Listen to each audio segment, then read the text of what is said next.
नाज़ीन अॻूणो निगरान वज़ीर आज़म मीर बलखशेर मज़ारी 95 वरहनि जे ॼमार में लाॾाणो करे वियो।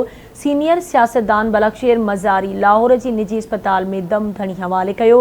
बलखशेर मज़ारी जी जनाज़े निमाज़ रुझान जमाली में अदा कई वेंदी। बलखशेर मज़ारीअ जी ज़िंदगी ते नज़र विझूं था हिन रिपोर्ट में।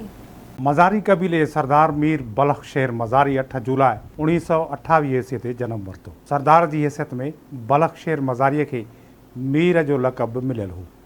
हू पंहिंजे कबीले जो 22हों सरदार ऐं मज़ारी कबीले जो 7हों मीर हो। सदर ग़ुलाम शाह खान पारां नवाज़ हुकूमत जो तख़्तो ऊंधो करण खां पोइ मज़ारी पाकिस्तान जो निगरान वज़ीर आज़म रहियो।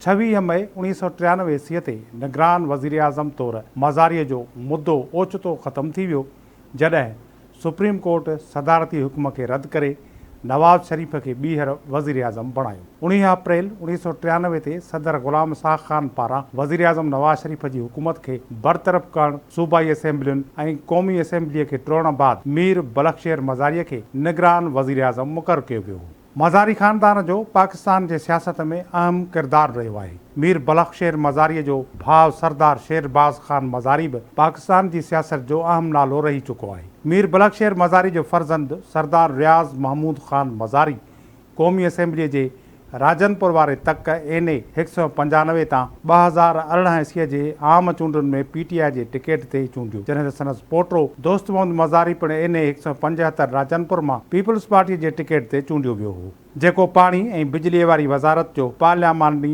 सेक्रेटरी पिणु रही चुको आहे। मीर बलखशेर मज़ारी लाहौर जे अस्पताल में लाॾाणो करे वियो। संदसि तदफ़ीन अबाणे क़ब्रिस्तान रुझान मज़ारीअ में कई वेंदी।